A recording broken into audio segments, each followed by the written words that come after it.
tahun kita melakukan pemilihan kepala daerah ini secara tidak. Siapa yang berani kira-kira menghalangi, dan itu pasti akan dipecat sebagai DPR kalau di luar DPR.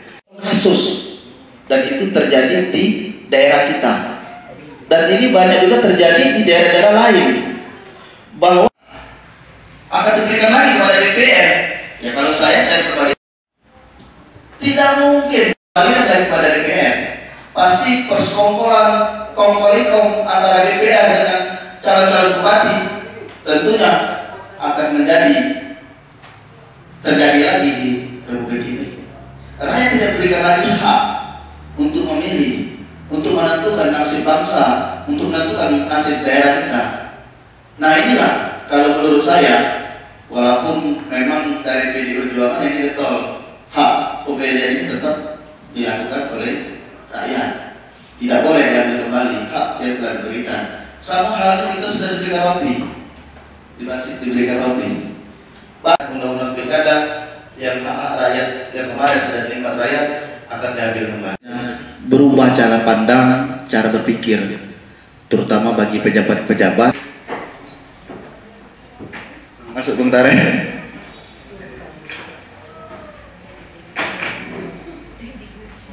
Penduduk yang tadinya sangat kuat desentralisasi menimbulkan otoriter di DPRD.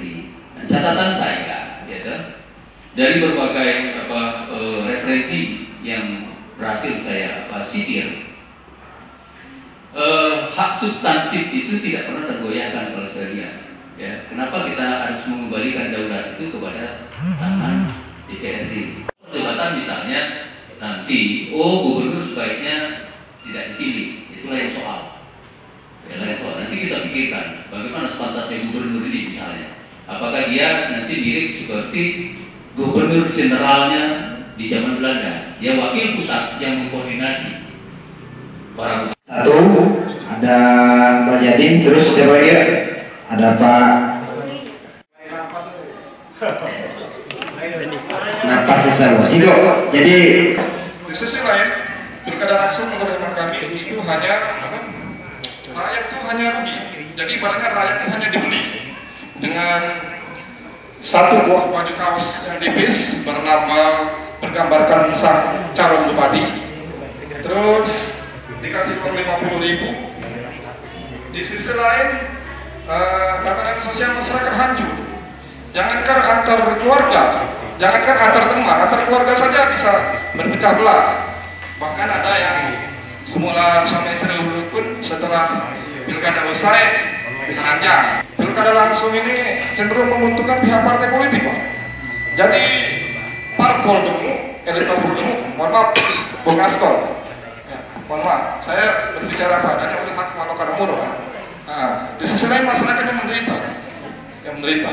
Nah, terus sisi positif pilkada langsung, khususnya bagi anak-anak muda, adik-adik yang ada di sini, bahwa Anda ke depan harus berkompetisi, harus mempunyai suatu terus menggali ilmu untuk bahwa ke depan Anda harus berkompetisi, bersaing, menjadi pemimpin. Sistem saja, seperti contoh dengan dilakukan pembiayaan mahal. Karena saya sudah pengalaman menjadi pelaku langsung sebagai calon kepala daerah yang dipilih langsung oleh rakyat. Ini ada beberapa hal yang sistem dilakukan sekarang ketidakadilan menurut saya. Itu yang pertama, itu perbaikan sistem syarat calon dulu, bahwa anak seorang kepala daerah sebenarnya tidak boleh calon seperti yang isu yang undang-undang ingin dirubah itu, karena ini pasti akan menyalahgunakan kekuasaan yang ada. Itu pasti, karena berkaitan dengan kekuasaan dan kewenangan dia sebagai bupati. Nah, ini sistem ini harus dirubah, itu jangan lagi.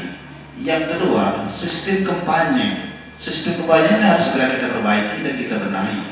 Sebagai contoh, untuk pembuatan baliho dan segala macam atribut, itu tidak boleh lagi dilakukan oleh para calon. Itu dilakukan oleh penyelenggara, yaitu dalam hal ini KPU. Jadi nanti biayanya ditanggung oleh negara. Jadi wajar kalau KPK mengatakan akan tumbuh korupsi besar dan kepala daerah akan bergantung pada DPR karena kekuasaan menentukan anggaran, yang menentukan kebijakan dan sebagainya.